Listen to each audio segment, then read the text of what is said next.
नमस्कार फ्रेंड्स, मैं चंदन कुमार आप लोग का स्वागत करता हूं आपके अपने यूट्यूब चैनल गजब जी के जीएस पर। कल हम लोगों ने पढ़ा था इतिहास का फर्स्ट चैप्टर के बारे में। हम लोग पूरा पाषाण काल तक चल चुके थे। उसके आगे की वीडियो हम लोग अब देखेंगे, आगे का क्या है पूरा पाषाण काल के बाद। ओके, तो हम लोग स्टार्ट करते हैं। फ्रेंड्स, कल हम आप लोग को बताए थे कि पाषाण काल को कितना भाग में बांटा गया है। पाषाण काल को 3 भाग में बांटा गया है। पहला क्या था? पहला था पूरा पाषाण काल। पहला क्या था? पूरा पाषाण काल। जो सेकंड था वो था मध्य पाषाण काल। सेकंड था, एक बार मैं रिकैप कर दे रहा हूं ताकि आपको समझ में आ जाए। और जो थर्ड है वो है नव पाषाण काल। थर्ड क्या है? नव पाषाण काल, जिसमें हम लोग पूरा पाषाण काल के बारे में बहुत ही मजाकिया लहजे में इसे हम लोगों ने याद किया था। पूरा पाषाण काल के बारे में, पूरा पाषाण काल में हम लोग एक बर्ड को याद किए थे। उस बर्ड का नाम था गोतनी। उस बर्ड का क्या नाम था? गोतनी। और जो लोग इंडिया में अधिकतर लोग, आप कहीं से भी होंगे, यूपी, बिहार, झारखंड, खासकर जो हम लोग का जो उत्तरी पूर्वी क्षेत्र जो है भारत का, वहाँ पे ये गोतनी जो बर्ड है, झगड़ा झंझट वाला ये कहीं ना कहीं बर्ड है गोतनी। बहुत कम लोगों में मेल मिलाप होता है। और इसी से कल हमने आप लोग को समझाया था पूरा पाषाण काल के बारे में। तो अगर आप लोग इस चीज़ को, पूरा पाषाण काल को समझना चाहते हैं तो हमारे पीछे का वीडियो आप देखकर उस चीज़ को समझ सकते हैं। आज हम लोग चलेंगे मध्य पाषाण काल में, ठीक है? तो मध्य पाषाण काल में चलेंगे। मध्य पाषाण काल, इस काल में माइक्रो लिथ पत्थर का यूज किया जाता था। क्या चीज का यूज किया जाता था? माइक्रोलिथ पत्थर का। पूरा पाषाण काल गोतनी क्या की थी? बड़े बड़े पत्थर को फेंकी थी, ठीक है ना? तो पूरा बड़े बड़े पत्थर का जो उपयोग किया जाता था वो किस काल में? पूरा पाषाण काल में। लेकिन माइक्रोमिस होता क्या है? माइक्रोमिस छोटा। तो छोटे छोटे पत्थर का जो यूज किया जाता था वो कहाँ? मध्य पाषाण काल में। मध्य पाषाण काल के जो लोग थे वो कि कैसे पत्थर का यूज करते थे? माइक्रोलिथ पत्थर का, मतलब कि छोटे छोटे पत्थर का यूज करते थे। तो आपसे ये VVI क्वेश्चन पूछता है कि माइक्रोलिथ पत्थर का संबंध किस काल से है? तो किस काल से है? मध्य पाषाण काल से है। और मध्य पाषाण काल के में ही सबसे पहले जो थे मध्य पाषाण काल के लोग पशुपालन, आज जो हम लोग करते हैं, तो पशुपालन का जो प्रारंभिक साक्ष्य मिलना जो शुरू हुआ था, प्रारंभिक साक्ष्य और एक सुव्यवस्थित ढंग से साक्ष्य मिलना, ये दोनों क्या है? अलग अलग चीज है। जैसे कि प्रारंभिक साक्ष्य हम बोलेंगे, प्रारंभिक साक्ष्य कहने का मतलब क्या है और सुव्यवस्थित ढंग से कहने का मतलब क्या होगा? जैसे प्रारंभिक साक्ष्य, जैसे हम लोग पढ़ना स्टार्ट करते हैं तो हाँ हम लोग स्टार्ट कर दिए हैं, कहते हैं ना कि हाँ 1-2 क्लास किए थे फिर छोड़ दिए थे, तो वो क्या हुआ? आप इनिशियल पेज को देखे थे लेकिन फिर क्या किए? पढ़ना लिखना आपने छोड़ दिया। लेकिन सुव्यवस्थित ढंग से हम लोग कब कहेंगे? जब आप एक जगह लगातार कम से कम कुछ दिनों तक आपने उस समय को क्या किया है? व्यतीत किया, उसी को हम लोग क्या कहेंगे? सुव्यवस्थित ढंग से। तो जो पशुपालन का प्रारंभिक साक्ष्य मिला था वो किस काल में मिला था? मध्य पाषाण काल में। और सबसे जो इंपॉर्टेंट क्वेश्चन पूछता है कि मध्य पाषाण काल में जो मिला था किस चीज का साक्ष्य? पशुपालन का। तो पशुपालन का जो साक्ष्य मिला था किस काल में? मध्य पाषाण काल में। तो बात ये आता है कि अगर पशुपालन मिला मध्य पाषाण काल में तो ये मिला कहां से? जगह भी तो कोई होगा। तो ये जो जगह है, पशु को, पहले आप हमको बताइए पशु को पालेगा कौन? नॉर्मली सी चीज है, जगह के बारे में ये बता रहे हैं कि पशु को पालेगा कौन? आदमी ही ना पालेगा, पशु को पशु थोड़ी पालेगा। तो पशु को पालेगा कौन? पशु को पालेगा आदमी। कहने का मतलब हुआ कि पशुपालन कौन करेगा? आदमी। आदमगढ़ आप छोड़ दीजिए, आदमगढ़ को याद नहीं रखना है, आपको याद क्या रखना है कि पशु को पालता कौन है? आदमी। तो अगर आपसे पूछेगा कि ये जो पशुपालन का प्रारंभिक साक्ष्य मिला मध्य पाषाण काल में, वो कहाँ से मिला?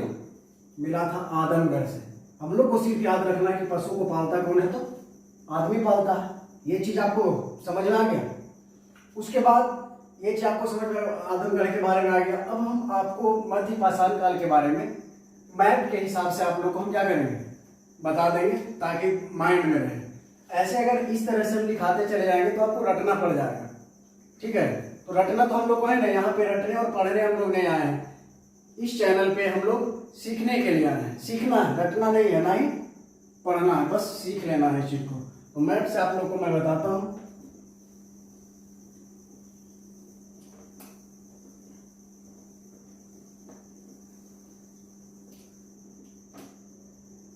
रुक जाना नहीं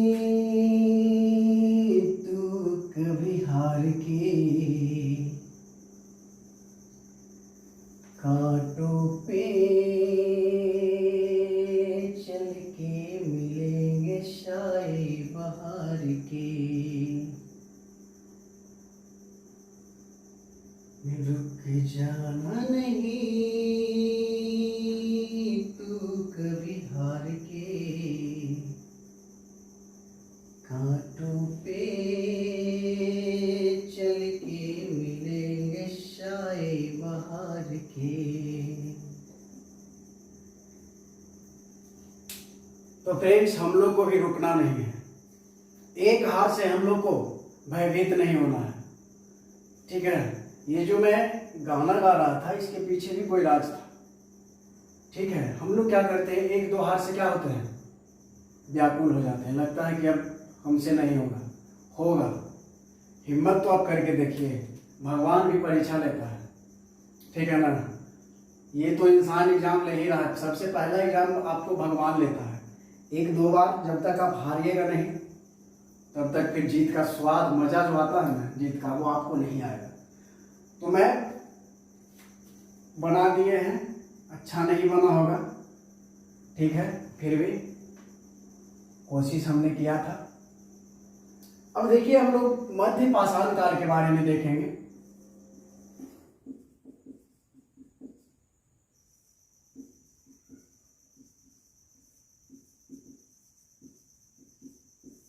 मध्य पाषाण कालीन स्थल के बारे में हम लोग पढ़ेंगे।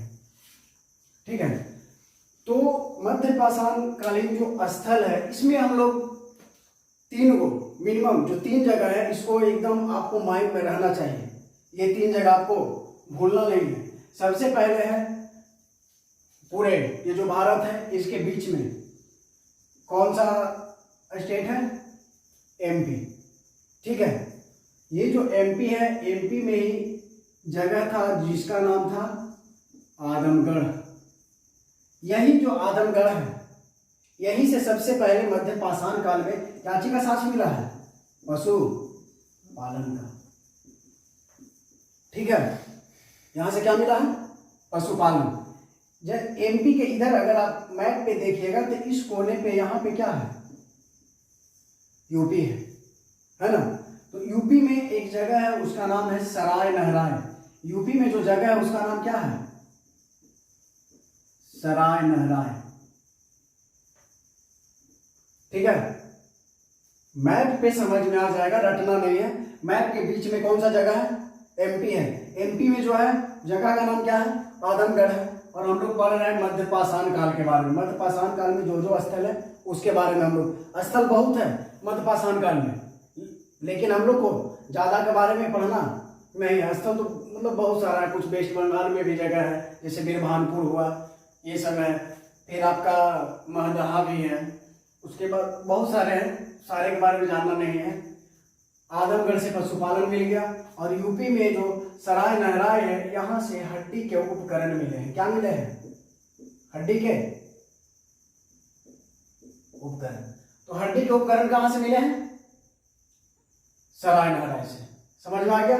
और पशु को पालेगा तो आदमी पालेगा। तो आपसे अगर पूछेगा कि पशुपालन का प्रारंभिक साक्ष्य कहाँ से मिला, तो कहाँ से मिला था? आदमगढ़ से मिल गया। ठीक है, जैसे कि ये सराय नहराय का नाम है, यहाँ से मिला कौन चीज? हड्डी मिला था। हड्डी टूट जाएगा तो वही ना सरियाइएगा ओकरा, हड्डी टूट जाएगा तो कौची कौची करिएगा, सरियाना है कि नहीं। तो ये जो हड्डी है इसको क्या करना है, सरियाना है। बस यही याद रखना है। पशु पालेगा आदमी, हड्डी को सरियाएंगे किस काल में, मध्य पाषाण काल में। अगर आपसे क्वेश्चन करता है कि मध्य पाषाण काल का सबसे बड़ा स्थल कौन है, ठीक है फ्रेंड्स, मध्य पाषाण काल का सबसे बड़ा स्थल जो खोजा गया उसमें सबसे बड़ा जो स्थल है मध्य पाषाण काल का, उस जगह का नाम है बागौर। उस जगह का नाम क्या है, बागौर है। और ये बागौर जो पड़ता है यही पे जगह है राजस्थान। ठीक है फ्रेंड्स, समझ में आ गया।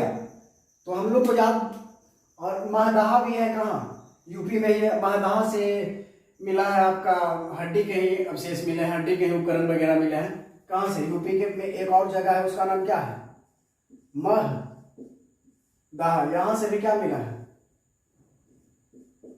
यहां से ऐसे हड्डी का आभूषण मिला है। क्या मिला है, हड्डी का आभूषण। अब देखिए महदहा से क्या मिले हैं, हड्डी के आभूषण। महदहा, महदहा, दहा मतलब दही का आ रहा है, यहाँ पे एक वर्ड दही आ रहा है। ये तीन वो तो हम लोग को याद है। राजस्थान के जो बंगड़वा है, बगौरवा, बगौरवा मतलब बंगड़वा हम लोग याद रखेंगे कि राजस्थान वाला बंगड़वा है वो मध्य पाषाण काल के सबसे बड़ा है। बंगड़ा सबसे बड़ा स्थल कौन, राजस्थान के, बंगड़वा मतलब बगौरवा। पशु कौन पालेगा, आदमी ये पालेगा पशु, ठीक है। और हड्डी को हम लोग क्या करेंगे, सरियाएंगे। ये मध्य पाषाण काल वाला बता रहे हैं, हड्डी को हम लोग सरियाएंगे। अब देखिए दही ज्यादा खाएंगे, दही महमा के, पूरा दही महमा के आप ढेर खाइएगा तो हड्डी क्या होगा, ठंडा मार देगा कि नहीं मार देगा। तो हड्डी हड्डी बचेगा कि फिर वो सूख करके कौची बन जाएगा, आभूषण बन जाएगा, है कि नहीं। तो ये हम लोग 1 2 3 4, ये 4 स्थल आपको मध्य पाषाण काल से याद रखना है। इससे ज्यादा आपको कुछ भी याद नहीं रखना है। किस काल में, मध्य पाषाण काल में। पसीना चल रहा है क्योंकि अगर फैन चला देंगे तो फिर आवाज में आप लोग को क्या होगा, प्रॉब्लम होगा। खैर कोई बात नहीं है। तो ये चीज समझ में आ गया। मध्य पाषाण कालीन स्थल जो भी है आप लोग को प्रॉब्लम नहीं होना चाहिए। आप लोग स्क्रीनशॉट ले सकते हैं, एक बार लेना है तो। ओके फ्रेंड्स, अब मध्य पाषाण काल के बाद आता है, मध्य पाषाण काल के बाद जो आता है वो आता है नव पाषाण काल। मध्य पाषाण काल के बाद जो आता है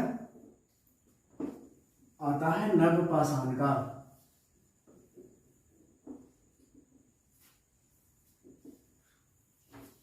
ठीक है फ्रेंड्स, अब हम लोग चलेंगे किसमें, नव पाषाण काल में। ओके, नव पाषाण काल में देखिए क्या हुआ।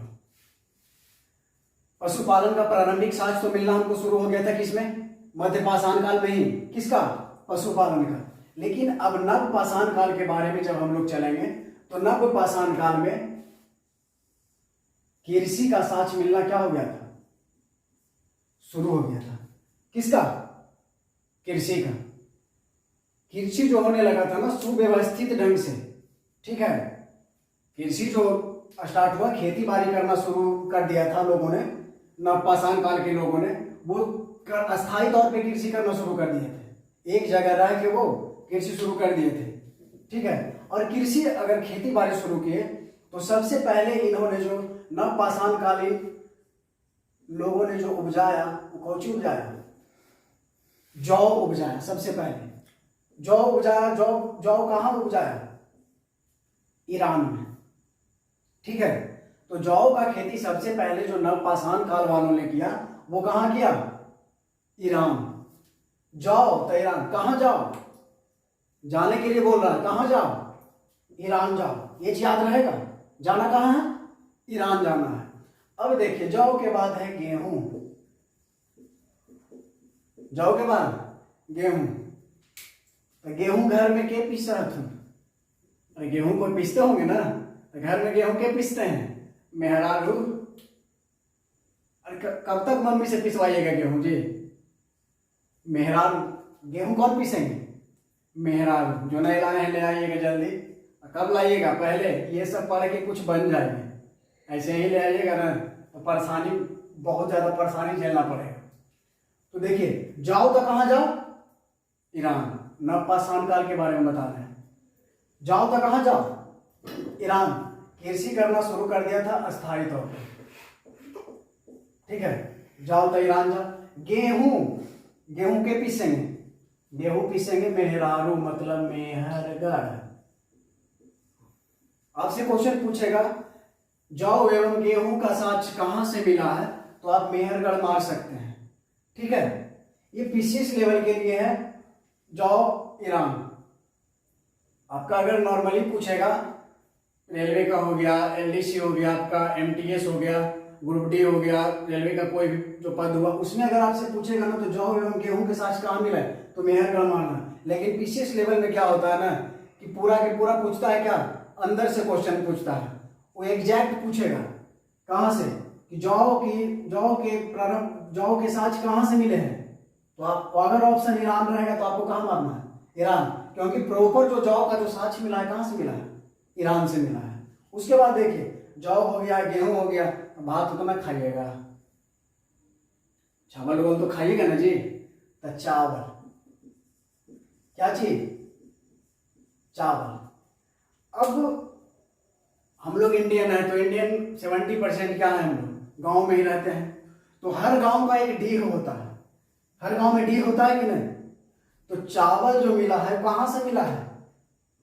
डीहवा से। चावल कहां से? डीहवा से। तो जितना चावल मिला, कुल्ले कहां से? कुल्ले, मतलब कुल्ले के कुल्ले। तो चावल कहां से? डीहवा से। अब आगे कुल्ले लगा देंगे तो कुल डीहवा से। तो समझ में आ गया? ये जो मिला था 3 फसल, जौ, गेहूं और चावल। ठीक है, जौ, गेहूं और चावल। जाओ तो कहां जाओ? ईरान। और गेहूं, गेहूं के पीस रहे हैं। गेहूं जो पीस रहे हैं, आटा बना रहे हैं, कौन? मेहरारू, मतलब मेहरगढ़। चावल कहाँ? चावल सबसे ज्यादा कहाँ उपजा? डीहवा पर। चावल, कुल्ले चावल। तो कुल्ले मतलब कोल्डीहवा। कोल्डीहवा से क्या मिला है? डीहवा से। याद रखिएगा ना, कोल ऐसू आ जाएगा वो ऑप्शन में। चावल कहाँ उपजा? डीहवा पर। ये मेन फसल था। अब एक क्वेश्चन पूछता है कि मेहरगढ़ जो है ये कहाँ है? जैसे कोल्डीहवा आपका है तो ये कोल्डीहवा कहाँ है? यूपी में है। ठीक है, ईरान तो खुद एक कंट्री है, आप जानते हैं। मेहरगढ़ जो है ये पाकिस्तान में है। मेहरगढ़ कहाँ है? पाकिस्तान में है। सुलेमान एवं किरथर पहाड़ी के बीच में। सुलेमान एवं किरथर पहाड़ी के बीच में है। ठीक है, तो हम लोगों ने देखा कि नवपाषाण काल में जो खेती अस्थायी तौर पे होना शुरू हुआ, तो उस खेती में क्या क्या चीज उपजा। तो उपजा हम लोगों ने कितना चीज देखा?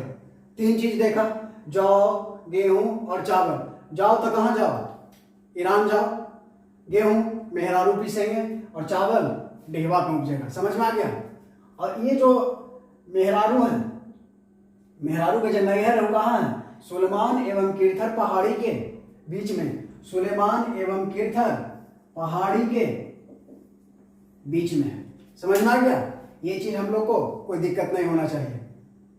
ठीक है, अब देखिए नवपाषाण काल में कुछ जगह मिले हैं। जिस तरह से आपको अभी हमने बताया कि मध्यपाषाण काल में 4 जगह के बारे में हमने बताया ना मध्यपाषाण काल में, उसी तरह से नवपाषाण कालीन कुछ जगह है जहां से कुछ मिले हैं, उसके बारे में अमूमन क्वेश्चन पूछते रहता है। ओके, तो देखिए नवपाषाण काल में सबसे पहले हम लोग ऊपर से शुरू करते हैं।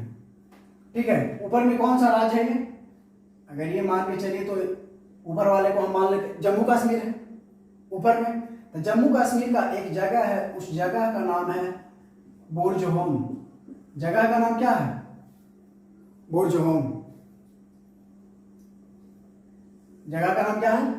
बुर्जहोम। ये जो बुर्जहोम है, इसमें देखिए बहुत इंटरेस्टिंग चीज है। बुर्जहोम में, बुर्जहोम से क्या मिला है? बुर्जहोम से मिला है कि बुर्जहोम में जब पुरातात्विक विभाग, जो भारतीय पुरातात्विक विभाग के जनक अलेक्जेंडर कनिंघम है, जब वो वे सब पुरातात्विक विभाग के जो भी लोग थे, जब वो खुदाई करवा रहे थे किस जगह पे, बुर्जहोम में, तो देखे कि मालिक के साथ क्या है, कुत्ता के दफनाए हुए सांच है। जो दफनाया हुआ था किसका, मालिक के साथ कौन भी था, साथ में कुत्ता भी था।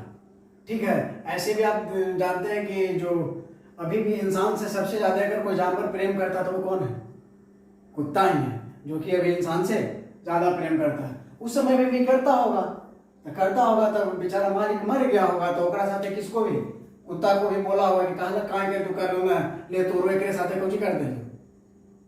सती प्रथा ना मालिक से लोग कुत्ता प्रथा कर दिया, मालिक के साथ कुत्ता के भी सुधार दिया। तो मालिक के साथ कुत्ते के दफनाए जाने का साक्ष्य कहां से मिला है, बुर्जहोम से। और ये बुर्जहोम है कहां, जम्मू कश्मीर, JNK, जम्मू कश्मीर में। जम्मू कश्मीर से क्या चीज का, बुर्जहोम से क्या चीज का साक्ष्य मिला है, बुर्जहोम से क्या चीज का साक्ष्य मिला, मालिक के साथ कुत्ते के दफनाए जाने का साक्ष्य। किसका, मालिक के साथ कुत्ता के दफनाए जाने का साक्ष्य।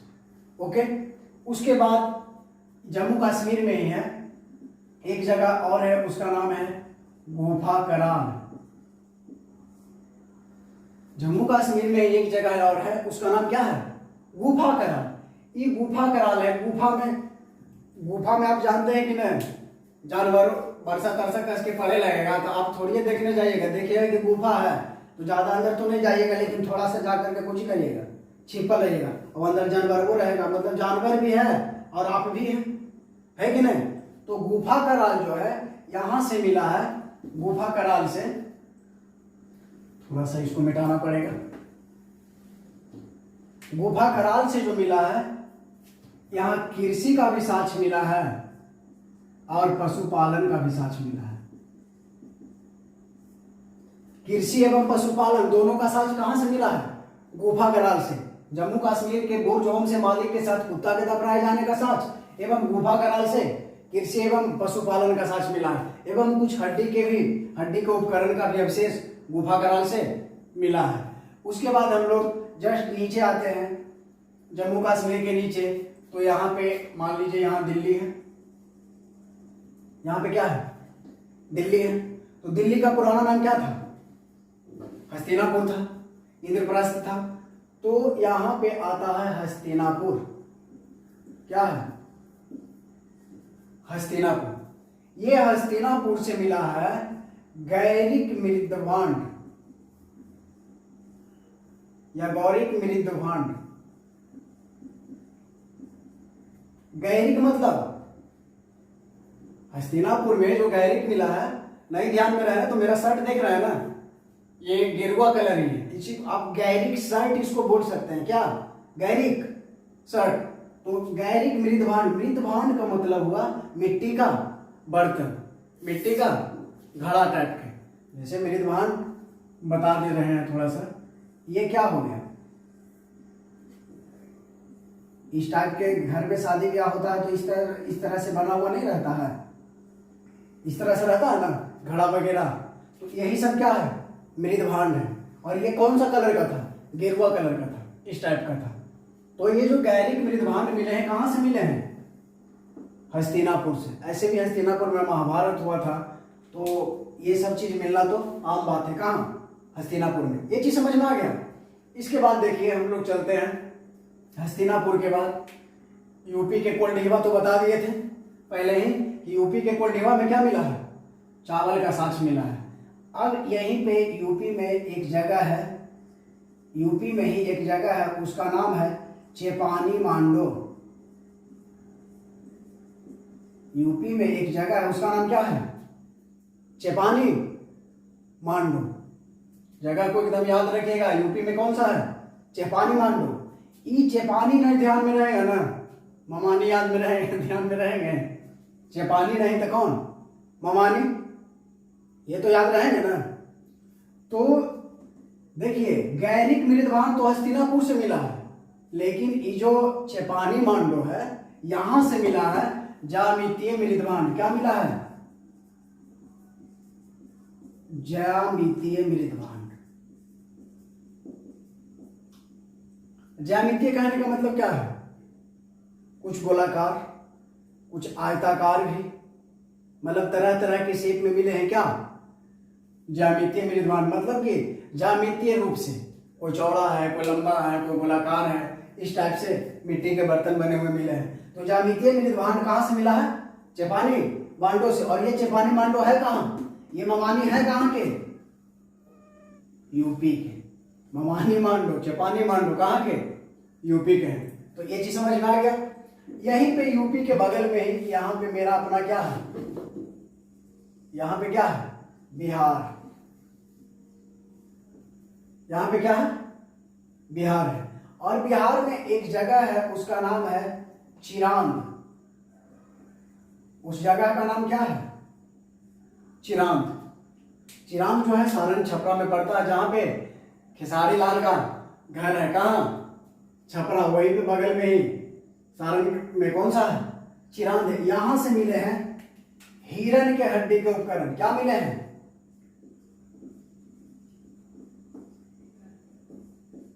हिरण के हड्डी के उपकरण मिला है। कहां से? बिहार के चिरांद से। बीबीआई क्वेश्चन है, अगर आप बिहार पुलिस का तैयारी कर रहे हैं, बीपीएससी का तैयारी कर रहे हैं, बिहार से रिलेटेड किसी भी चीज का अगर आप तैयारी कर रहे हैं, तो ये सब क्वेश्चन आपके लिए क्या हो जाता है? बहुत ही ज्यादा इंपॉर्टेंट हो जाता है। बिहार के चिरांद से क्या मिले हैं? हिरण के हड्डी के उपकरण मिले हैं। ये चीज समझ में आ गया। ये नवपाषाण कालीन जो अभी जो हम लोग पढ़ रहे हैं, ये किस काल का टोटल है? नवपाषाण काल का है। यहां पे लिख देता हूं, ये किस काल का है? नवपाषाण काल का है। यूपी तक हम लोग पहुंच गए। सबसे जो वीवीआई क्वेश्चन है ये बीच में, ठीक है, मध्य प्रदेश है। पूरे भारत के बीच में कौन है? एमपी। पूरे भारत के बीच में एमपी है। एमपी में एक जगह है हथनौरा। एमपी में जगह है, उसका नाम क्या है? हथनौरा। इस हथनौरा से क्या मिला है? अगर आपसे पूछेगा कि पूरे दुनिया में सबसे पहले मानव का साक्ष्य कहाँ मिला, तो अफ्रीका में मिला। लेकिन अगर भारत में पूछेगा कि भारत में सबसे पहले मानव का साक्ष्य कहाँ मिला, तो कहाँ मिला? एमपी का हथनौरा। एक जगह है, इसका नाम है हथनौरा, जो कि नर्मदा नदी घाटी के तट पे स्थित है। यहीं पे सबसे पहले मानव का क्या मिला था? साक्ष्य मिला था। ठीक है। उसके बाद एमपी में ही है एक जगह, उसका नाम है भीमबेटका। एमपी में ही जगह का नाम है कौन सी? भीमबेटका। तो भीमबेटका से मिला है क्या चीज? चित्रकारी। भीमबेटका से क्या मिला है? चित्रकारी। चित्रकारी में भी सबसे ज्यादा जो मिला है वो क्या से मिला है? गुफा चित्रकारी। कौन सा चित्रकारी? चित्रकारी तो मिला है, लेकिन गुफा चित्रकारी। चित्रकारी जैसे होता है शैल चित्रकारी होता है, गुफा चित्रकारी होता है, भित्ति चित्रकारी होता है। जैसे ये सब चित्रकारी है क्या? शैल चित्रकारी जैसे चट्टानों पे जो बनाए हुए रहते हैं चित्र आकृति, उसी को हम लोग क्या कहते हैं? शैल चित्रकारी। भित्ति चित्रकारी जैसे दीवार पे जो बनाया हुआ रहता है चित्र, उसी को हम लोग क्या कहते हैं? भित्ति चित्रकारी। जैसे आप पटना वगैरह जाते होंगे तो अभी देख रहे होंगे कि मधुबनी पेंटिंग हर जगह क्या है? बनाया हुआ, वो सब क्या है? भित्ति चित्रकारी है। लेकिन भीमबेटका, मध्य प्रदेश के भीमबेटका में जो वीवीआई क्वेश्चन ये पूछता है, मध्य प्रदेश के भीमबेटका में सबसे ज्यादा जो है वो क्या है? गुफा चित्रकारी है। यहां तक में कोई प्रॉब्लम तो नहीं होना चाहिए। मध्यपाषाण काल में तो बता दिए थे 4 गो था, तो वो सब में तो प्रॉब्लम होना नहीं चाहिए। और इसमें क्या है? बाई मैप अगर आप खेसारी लाल के घरे से क्या मिला है? खेसारी लाल के घरे से क्या मिला है? खेसारी लाल के घर से हिरण के हड्डी का उपकरण मिला है चिरांद से। ठीक है, समझ में आ गया। ये 4 में तो कोई दिक्कत था नहीं। जाओ तो कहाँ जाओ? ईरान जाओ। गेहूं कौन पीसेंगे? मेहरारू। चावल सबसे ज्यादा कहाँ बचता है? डीवा पर। समझ में आ गया। बुर्ज होम जम्मू कश्मीर में मालिक के साथ कौन था? वो तो वो था। अरे होम में कौन रहता है?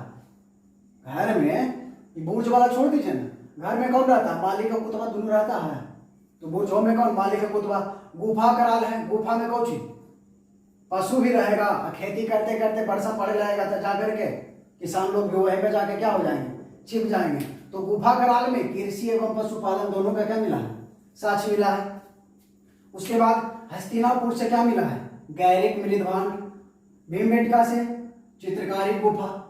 भीमबेटका अगर नहीं याद में रहेगा, भीमबेटका अभी तक अगर आप मानव का नाम सुने होंगे तो कुंभकर्ण का बात हम नहीं कर रहे हैं, लेकिन भीम रामायण में देखिएगा तो सबसे विशालकाय शरीर किसका था, कुंभकर्ण का।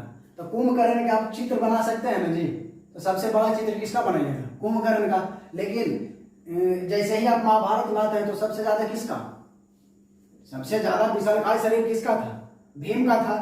तो आप ऐसे याद रख सकते हैं कि भीम के हमको फोटो बनाना है तो सबसे बड़ा फोटो बनाना पड़ेगा। कौन सी बनाना पड़ेगा, फोटो मतलब चित्र बनाना पड़ेगा, ठीक है ना। गुफा इतना एकदम बड़ा था, गुफा जैसा शरीर भीम का था कि नहीं, बोला जाता ना 30 हाथी के बराबर उसको क्या था, ताकत था।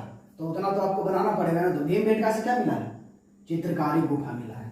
उसके बाद आते हैं हम लोग दक्षिणी भारत में। दक्षिणी भारत में यहाँ पे एक जगह है तमिलनाडु, यहाँ पे जगह है उसका नाम क्या है, तमिलनाडु। तमिलनाडु में एक जगह है उसका नाम है पल्लवरन। क्या है, पल्लवरन। इस पल्लवरन से मिला है मानव कंकाल के साक्ष्य। इस पल्लवरन से क्या मिला है, मानव कंकाल। इस पल्लवरन से क्या मिला है, मानव कंकाल। पल्लव जी रन लेते लेते तो गिर गए तो कौन हो गया, गिर गए तो मर गए रन लेते लेते पल्लव जी। जो पल्लव जी होंगे जो बुरा नहीं मानिएगा भाई, ठीक है ना। ये हम बताने के लिए मतलब थोड़ा सा समझाने के लिए बोल रहे हैं। जो पल्लव जी होंगे आप लोग गुस्साइएगा नहीं।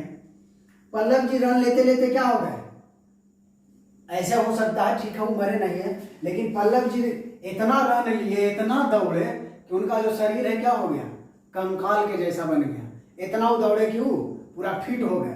तो पल्लव जी रन लेते लेते क्या हो गए, कंकाल के जैसा हो गए।